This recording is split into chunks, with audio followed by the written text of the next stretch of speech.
Right. So annoyingly, it'll record on Panopto and then to just send me link or something. So. Okay.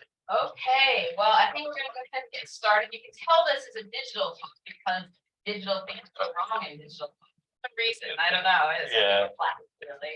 And so this is actually an extension of our regular digital lunches that we have on Thursdays, usually during term time. They've been a bit disrupted lately. But I'm extremely pleased that Professor Julian Richards, who scarcely needs any introduction, is coming to talk about his new project, Unpath'd Waters, which is an incredibly exciting initiative and obviously a big collaboration as well. And so take it away, Julian, tell us all about it. Thank you very much, Colleen. Yeah, and I've promised not to, although this is a digital lunch, or was a digital lunch, I promised not to make it too geeky, and I will be including some photographs of ships and more interesting things than computer code, I hope, because it is, as you can see, it's a marine project. I should say it's not just my project, it's an ADS project, but it's led by Historic England, and there are lots of people involved, so I shall tell you a bit more about those as we go on. The title, for those of you who don't know your Shakespeare, and I must admit, when Barney Sloane came up with this title, I hadn't a clue where it came from, but apparently it's from Unpath'd Waters to Undreamed Shores, and that's from A Winter's Tale, Act 4 of Scene 4. Perhaps I already knew that. Well, that's reassuring to me anyway.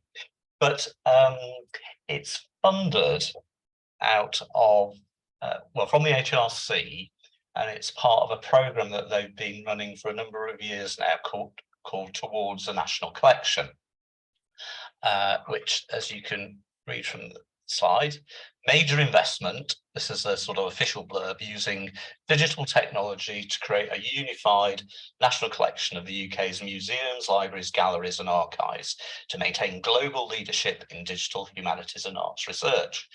Now, I think that sort of blurb, official blurb, begs a number of questions which we could perhaps debate. We have been debating them within the project as to, do we want a unified national collection? And if so, for who? Does this ignore, although it says it's UK's museums, libraries, galleries and archives, of course that's a huge number, and the projects that they've funded so far mainly tend to involve the sort of what we call the IROs, the independent research organisations, the big nationals such as Historic England and the British Museum, Yorkshire Museum if you're lucky, but not a lot of the little museums around the corner. So we've been having interesting conversations about values, and I'm sure there's some interesting cultural heritage management or in digital heritage masters, Colleen, in sort of how would we define a national collection. So obviously that begs another whole set of questions linked to Colleen's initiative on decolonising the curriculum as well, and who is this for? But it's got a lot of money. It's funded by HRC, and I should say that the project leads of the Towards a National Collection, which is actually led by some staff from Historic Environment Scotland, who've been bought out to run this programme, are well aware, I think, of some of the tensions really that underlie what they've been given as a mission. But on the other hand, being very positive about it, we were very fortunate to get funding at a very competitive scheme. We got through to the second round with 13 projects left, and then we're one of 5 of what they call the discovery projects, because initially they had a number of smaller foundation projects, and then the 5 big projects, the discovery projects, are meant to be the culmination of this, where they put some of the things learnt in the discovery projects into practice. And you can see there what the 5 projects are, starting with what's called the Congruence Engine, which is led by the Science Museum and has about 20 partners. And that's really looking at allowing people to say, well, what fascinates them about the UK's industrial heritage, and to nominate things for that, and also pulling it together with all of the Science Museum's own collections. Then Our Heritage, Our Stories, that's led by University of Glasgow with the National Archives involved, 14 partners, and that's looking at what they're describing at the moment as citizen history, with a focus really on community generated digital content, which raises interesting questions then about how you curate that and make it part of a national collection if it's arising very much sort of bottom up. Then the third project, Transforming Collections, which is led by the University of Arts in London and joint with the Tate, and that's a much more arts rather than humanities focused project, looking at structural inequalities in the arts, debates about contested heritage and contentious histories which are imbued in objects, and that's then trying to incorporate artists and networks and bring that together. Fourth one is the Sloan Lab, which is looking at, you know, I've come across Sir Hans Sloane, who was the really his collection was the basis of British Museum's collection, but there's also material in the Natural History Museum and in the British Library. So they're trying to bring it back together virtually and looking at using that as an example to look at key questions in digital cultural heritage. So those are the four, and then our project, which has this maritime focus, which I'm going to be focusing on for the rest of this talk. So why did we choose marine and maritime out of all the sort of topics that we could have investigated, particularly from an archaeological perspective? Well, obviously there's a lot of public interest in this. It is also become politically topical as well, I think, in the context of Brexit and Ireland, Britain, and reinventing our identity there as an island nation. But from a heritage management point of view, it also brought up a lot of quite critical heritage management issues.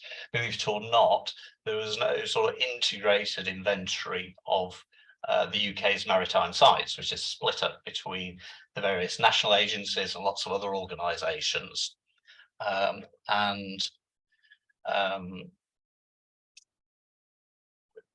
Nonetheless, very relevant for exploitation of the seabed, particularly with renewed interest in setting up wind farms as well as oil resources and fisheries as well, of course. So these are heritage resources that are often under pressure. So real world applications for what we're doing, but also it's a rich area for archaeological and wider heritage based research questions. So we're trying to look at both of those.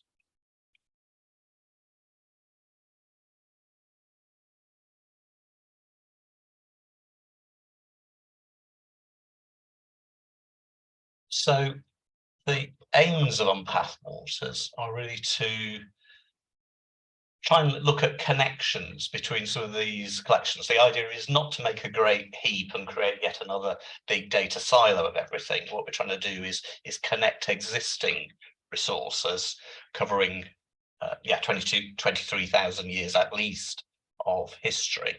And you don't need me to tell you the sort of huge variety of data that can encompass, from archaeological investigations through to borehole surveys, artifacts dredged up from boats and land-based artifacts as well.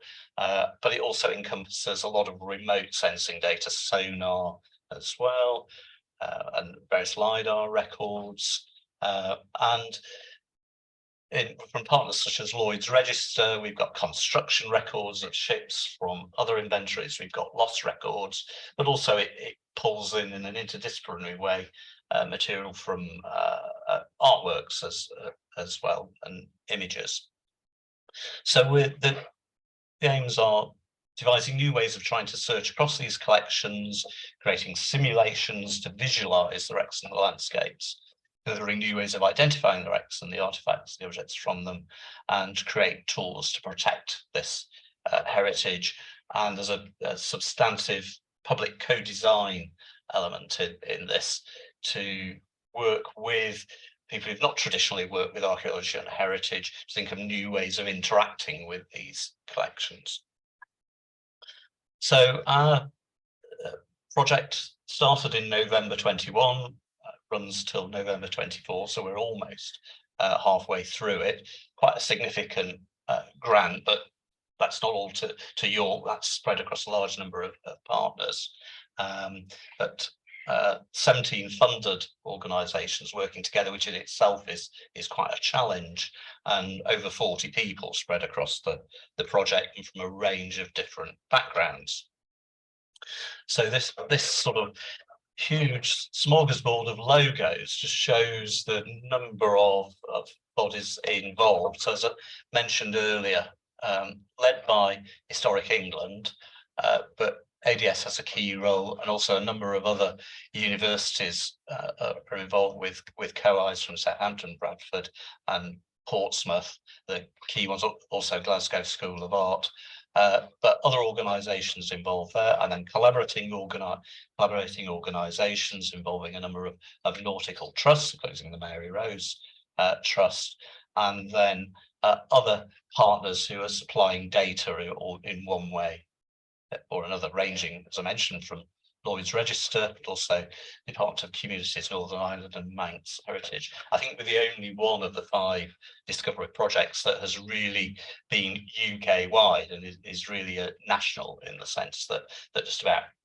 I think there's only probably Jersey and Guernsey that are missing at the moment from that partnership.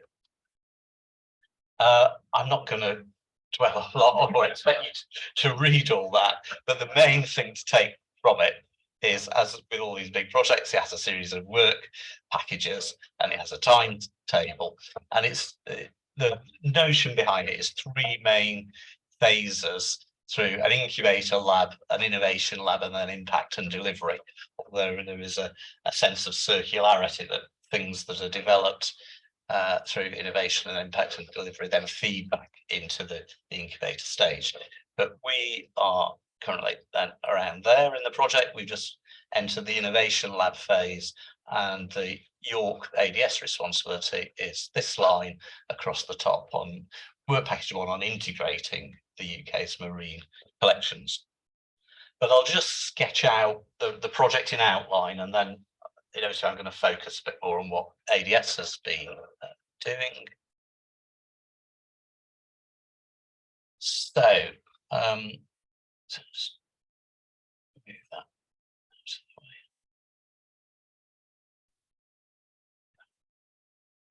Did remember how to remove that once. Hide video panel. Yes. Okay. So this is about work packages 1 and 2, where we're working very closely with the University of Southampton, both Fraser Sturt in archaeology, some of you may know, but also Age Chapman in their computer science department, where they have got good research group in, particularly in AI, artificial intelligence, and in natural language processing.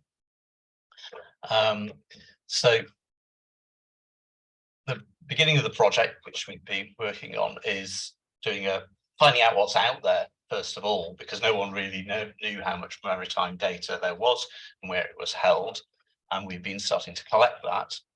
And then our sort of research input, so this has been derived from a lot of the experience that we've derived from particularly European projects and the Ariadne initiative, where we've been looking at how do you bring large numbers of heterogeneous data sets together in an intelligible way, so you can actually search across them.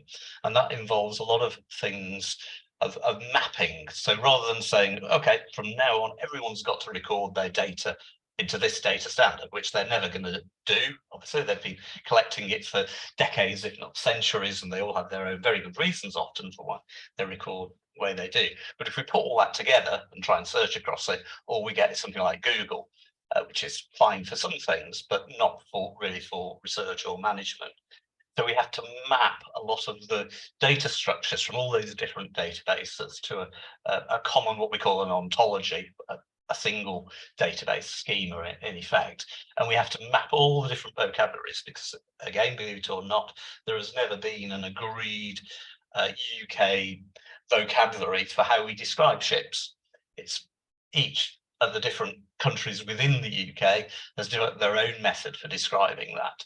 So we again have borrowed an approach that we used in Ariadne, where we map them all to a common spine, which we've adopted the Getty Art and Architecture thesaurus, which works surprisingly well. And again, within the UK, there is not even any agreement on when archaeological periods start and end. Indeed, obviously, they don't start and end in the same date. So that the Iron Age in Scotland is not the same as the Iron Age in England, or that in Wales or in Northern Ireland. Some of those areas don't have a Roman period. So if they describe something as Iron Age, that doesn't mean very much when we need to search across those. So where they use the term Iron Age, we have to define when does that start, when does that end? And for that, we use a web service known as Periodo, which is an American development, so that we can all define how we use our period terms and then join them up. And then the where is the easy one, because there's an ISO standard for latitude and longitude, WGS 84. So that gives a what, where, and when agreement that allows us to bring these things together. So that's where a lot of the work of the ADS team has been in that box. Once we've done that and brought it together, we pass it on to Southampton, because also a lot of this data is quite messy. So, for example, we discovered that the whole of the Welsh national record, Coughlin, just defines everything as a ship. It doesn't go any more detail than that. And when you've got 60,000 of them, that's not really helpful when a researcher who's interested in submarines or frigates or anything else is trying to find out about those. So that's where the Southampton team use natural language processing on the descriptions in the Coughlin records to try and pull out richer subject terms. And then there should be another arrow here, because then they feed that back to us. And we can use that, what we call enhanced metadata, those richer terms, to create an improved database. And then, having done that, we then disseminate all this. And the undertaking is we make it available not just in one place, but we use the same data and make it available in multiple places. That's one of the principles really behind the Towards the National Collection programme. So it will go back into the national portals. ADS is making it available via a portal that we've developed, but in fact, it's another instance of the Ariadne portal. It'll also be going to MEDIN, which is a Marine Environment Data Information Network, which is an interdisciplinary portal. Yeah, and indeed, it will be going to Ariadne as well. And then underlying all this, we've got to make sure that the new data is preserved. So ADS has an archiving role as well. And we need to make sure that the data is citable, so that it has one of these DOIs so that people can reference it. So if they're using it as a source in their research, you can refer to that.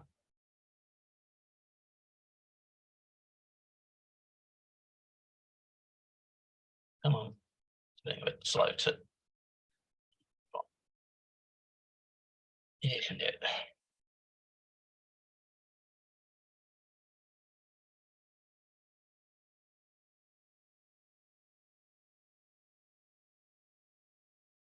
Technology really isn't behaving interface. I think it's frozen.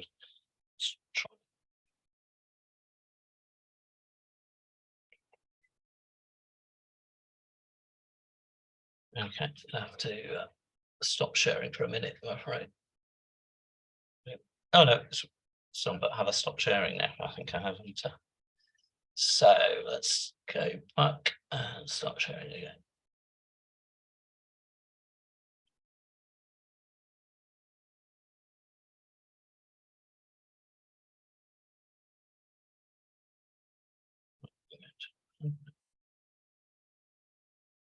Okay, try again.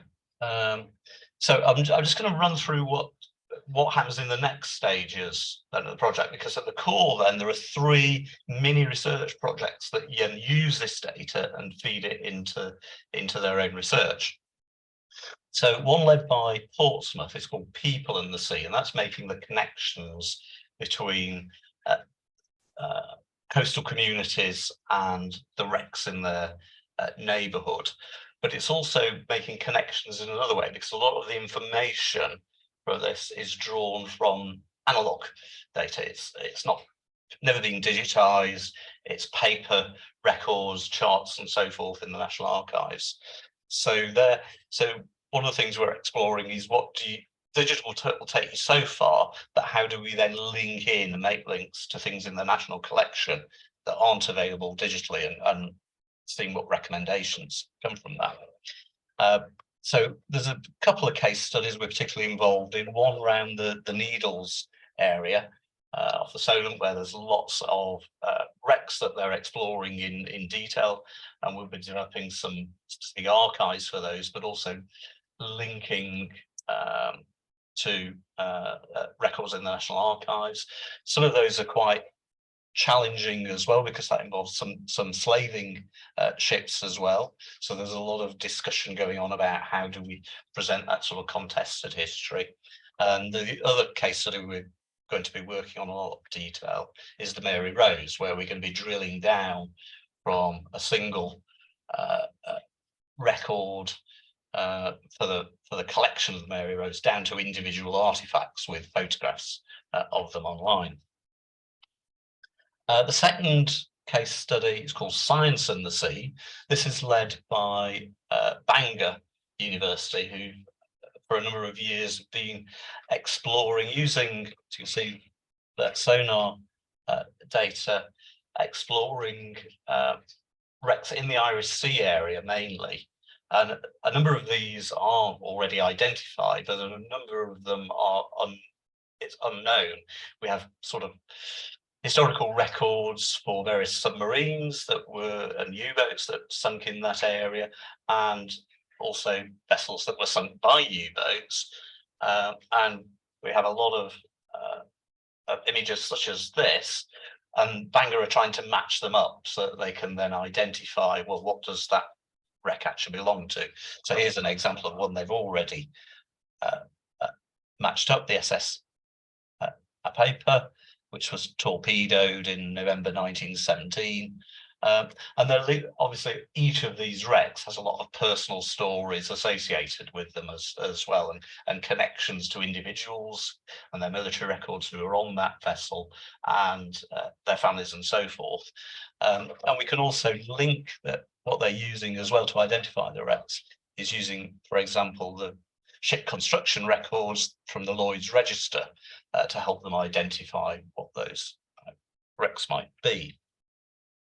And then the third of this triumvirate of little research projects is led by Bradford and Vince Gaffney, who many of you may know, and that's continuing work that he's been doing for a number of years on Doggerland. So this is the lands beneath the sea, the area in the middle of the North Sea that was once a submerged landscape, but was once inhabited. And he's creating a simulation of that, doing some agent-based modeling as well, but bringing in this landscape will have links to the underpinning data. So links, for example, to fieldwork reports held by ADS, which we've contributed to this. So you'll be able to click on that and find out, well, what's the data that underpins a particular point in that landscape. And then we move on to known as Work Package 4, which is all about immersives and visualization. And this is one of the strong co-design elements. This is led by one of our old colleagues, Stuart Jeffrey, who's now at the Glasgow School of Art and Design, the School of Simulation and Visualization there. And they've got a particular research expertise. Well, it started out with 3D and then moved into 3D immersives, but now looking also at oral data, rather sound-based data, so that you can go into an entirely sound-based environment. And he's exploring how do we represent data within that environment in what they're calling the Unpath'd navigator. And this is then specifically aimed at, well, there's 3 target audiences.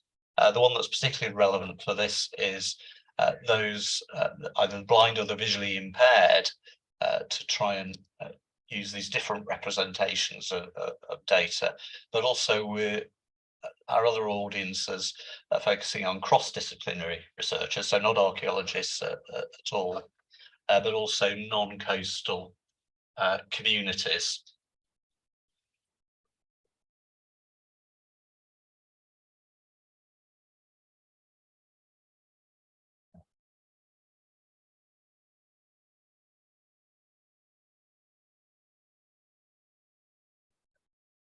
Right. And this is that task is closely linked to a task on audience engagement and evaluation, led by, again, one of our old colleagues in York, Sarah Perry, now at Mola. And that project has gone back to the heart of what do we mean by a national collection, some of the issues that I raised earlier. And within the project, the early stage, Sarah helps us develop what we call a values framework,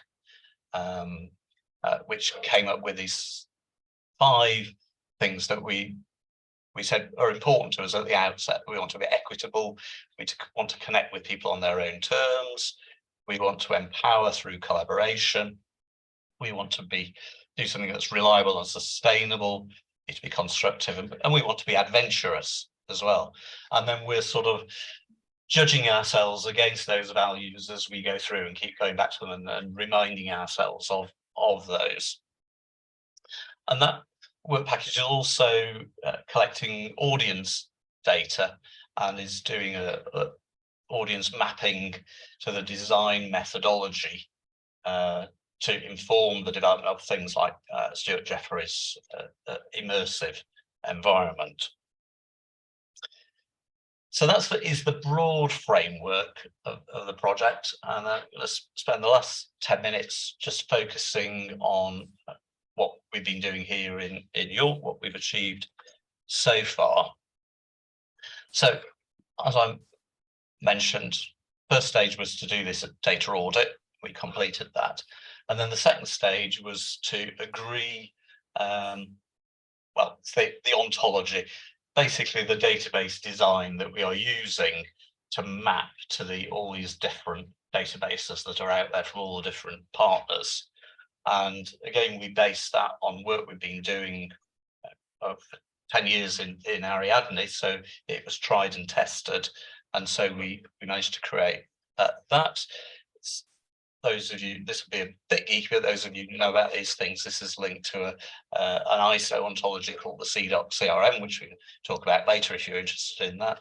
But it's also harmonized with the other ontologies or metadata schema. So this is the MEDIN portal, Marine Environmental Data Information Network, which we supply heritage data to it, but it also has things like oil fields, fisheries data, British oceanographic data surveys, and so forth. So it's where they try to bring all this marine data from around the UK together. So we've mapped so that we can then surface the data that we're collecting and make the heritage layer in that a lot richer.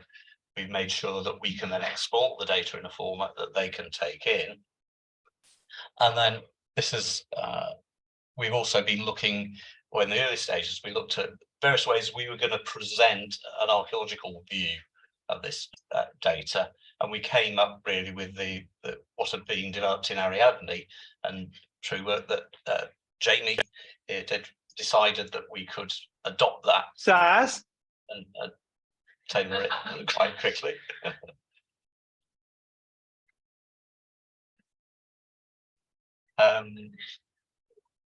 Voice from so I won't dwell on this. This is one of the more techie slides. But what we do with the data is we take it in from the partners in an XML format. We map it to our own ontology. We export it in RDF, and it goes into this thing, GraphDB, which is a triple store. A triple store is basically a way of just holding relations between one thing and another. So a triple is something like Julian knows Fred, or Julian is 25 years old. It'll just have two values which it will link together and tell you how one thing is linked to another. And so all the data that we've collected is then stored in that. The whole of Ariadne, there's now over 200 million of those triples. So it's a big data set, but it's very flexible in terms of then allowing people to direct queries to it. And so we take data in from the raw data, we enrich it with the Getty mappings, with the Periodo information, and then we export it. And it can be, why this isn't just another silo, is that anyone can go to that, it's called a linked open data triple store, and run a query from it. It's completely open, and use it to feed their own application. So what we're doing in Unpath'd is a couple of applications, in the sense that it goes straight into Ariadne, but it also goes into our own version, which is of Ariadne, which is just a marine focus portal. So if you query GraphDB, it looks a bit, the graphical visualization of it looks a bit like this. So it says, an example, the record Sarah, which is a rec, has a derived subject rec. So Sarah is a rec. So that's basically all the triple store is. And that's what this massive database all looks like. There's an example of a specific record for another ship record, the general knot, which has a description of being a Welsh bark of 1892. So you get the general idea, I hope. So our triple store is working. We've created this proof of concept version of it, which is hardwired. So it just looks at the UK's marine data. And we've now got data in from most of the home nations, from Scotland, England, Northern Ireland, the Isle of Man. Wales is ongoing. And we're working on testing just how well our ontology is working and our procedures are working in allowing us to harmonize all that data, so you can address a single query across it. That's what this interoperability is about. We've also enhanced those Periodo definitions. So we published, as part of the project, definitions for Scottish periods, and indeed we managed to get an agreement across the island of Ireland, so between the Republic and Northern Ireland, to come up with a single set of definitions, right, for the period definitions for Ireland as a whole. So forget Good Friday Agreement, we managed to do this for archaeology, which is quite an achievement. We've been mapping and extending the Getty AAT thesaurus for marine craft. And we're working then with Southampton with a variety of their NLP techniques, focusing at the moment on Welsh data, as I mentioned, in the Lloyd's Register, to extract richer data from that. So I'll give you the link at the end, but the portal looks a bit like this. Well, a lot like this, in fact. It's a bit, when you go into it, it looks a bit like sort of Google type and hope, and indeed you can just type something in against all fields, but you can see you can also select with these little buttons. So I'm going to type in something which is a period term, or I'm interested in a particular place, or the title of something, or if I'm know my Getty AAT subject, I can tick on that and say, oh, I want to type in frigate or schooner, and bring out all the things that have been mapped to that.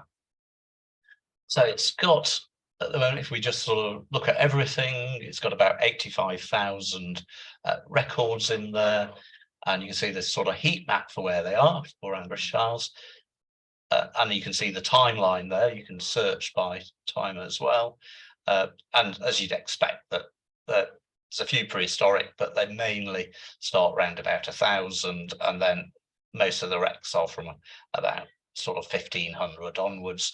And there's a peak for the sort of 1914, 18, and then they sort of drop off, but carrying on up to the records up to 1996. And then there are individual records that you can click on the right, or you can use the map or the timeline on the left to filter it. But we can drill down to one of those particular records, find a map of the polygon for the area, for the wheel wreck investigation, and all the other points around that. Learn that this is drawn from the ADS archives, so we can click on the link and go to the particular record held here in York for that digital archive, and taking you down by the DOI to the detailed plans in this case that for resources that have been deposited as part of that archive by as part of the historic shipwrecks in the Isles of Scilly project. Take another case. This is a record for a schooner. In this, the sea part of it is covered up there by the number of other wrecks in that area, but this is drawn from Historic Environment Scotland, and there's the link through to their national data set in Canmore. So again, you can drill down to the resource. So we're providing a linking service, really an aggregation service, so you can go to these different providers, really as an exemplar of how a national collection might work in the future, rather than trying to bring everything together in one big database. This is where the Getty AAT subjects come in.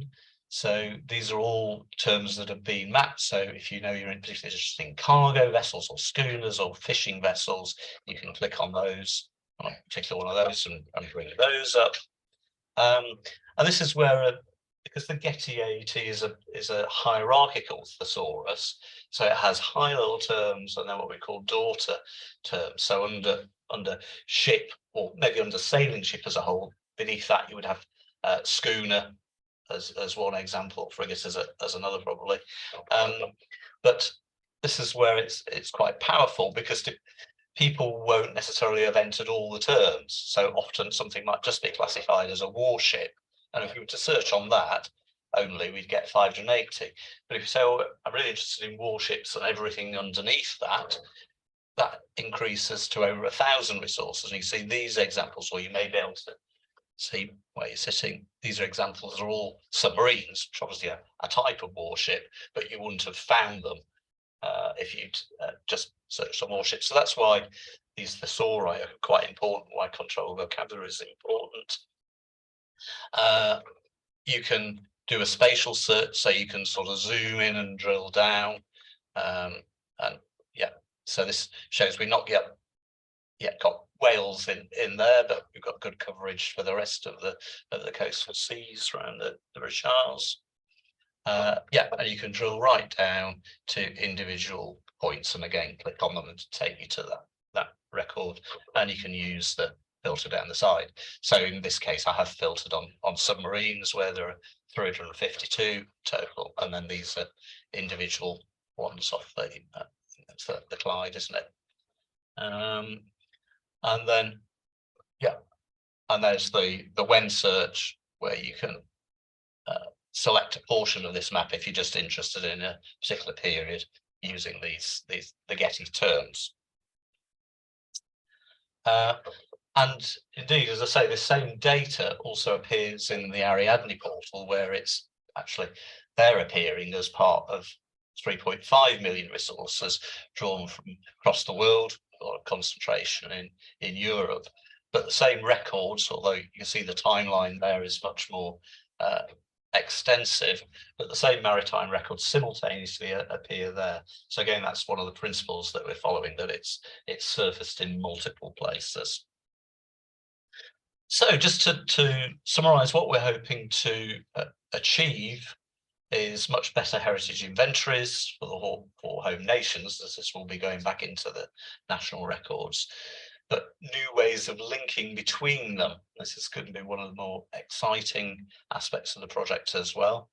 But a really genuine audience-led approaches to accessing those collections, and then a report to HRC if they develop towards a national collection programme on what the barriers are really to achieving that, some of these analog digital issues, what they would need to invest in the future, apart from just a lot more digitization, but what else they need to do.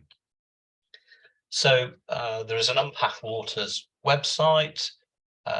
There is the link to the portal as well, where data is going to be continually added over the next couple of years.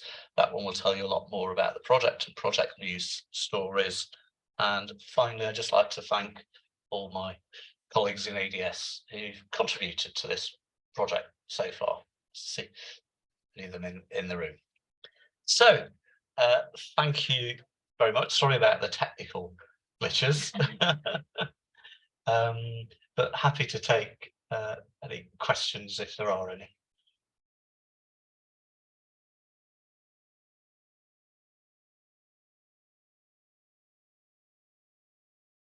So James is just saying sorry in the chat. I don't know what for.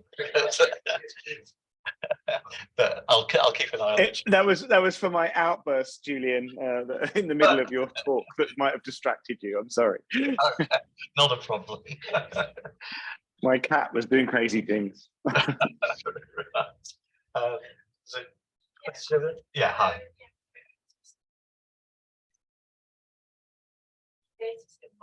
Yes.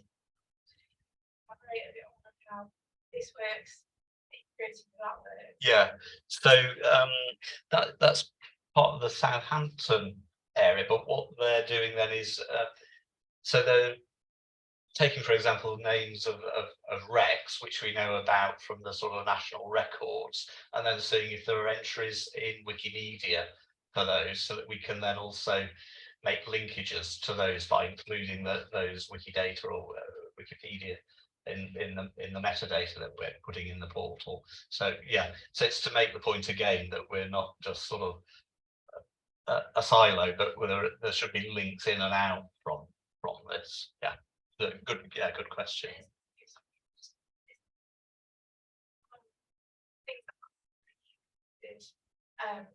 In whatever Wikimedia project from kind of the archive thing together. So is it going both ways? We don't have Wiki Media as a partner within the project. I mean, there's nothing to stop that community taking stuff from the project and adding linkages. Obviously, we're going to try and link to them, and in a separate project that Tim would say more about, we've had some discussions with Wikimedia, haven't we, about named people, particularly archaeologists, and trying to develop authority files, but that's not specifically part of Unpath'd. Yeah, clean. Thank you so much. It's really exciting, especially the heat maps and things. It's just fantastic of being used data. And so I've seen through the previous Stonehenge project, and then through now Avebury that we're digitizing, it seems like it kind of draws a bright line underneath the research that's happened before, right? It gathers it together and then it propels that research forward. Yeah. Now, do you have at this early stage any ideas, like just, what do you see coming out of this data? Is there any kind of exciting sort of kernels of research ideas that you see in this? That's a good question, and I suppose the straightforward answer is it's early days, because in terms of this, you're one of the first groups that's had a sort of preview of this portal. We've not really shared it more widely yet. The research groups that are in work package 3 are the sort of, in a sense, the sort of tailored reusers, because they're already set up in the project to reuse it. And as you saw, there's so many partners that there's a sort of community developing around this as well, that we hope that sort of those are going to start reusing. But the wider audience research, where we bring in the new audiences, has really only just started now, and that's going to be the focus for the next 18 months. So some of the work that Stuart Jeffrey, for example, is doing with this immersive things, which would be one of the great reusers. That's just looking at doing its audience research now. So that's going to be hopefully for the next stages, and then the end outputs from the project. So. And just to follow up, you really need sound effects when you drill down through the data to like that. Sound like, diving farther. Yeah, that would be great. I'm sure.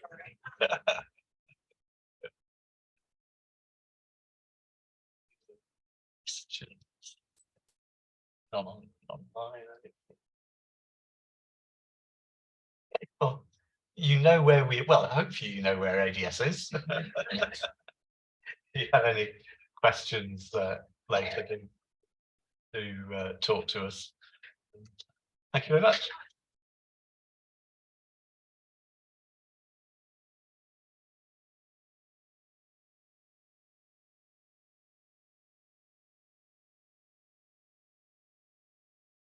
Okay, thanks everyone online. I'm going to turn you off now.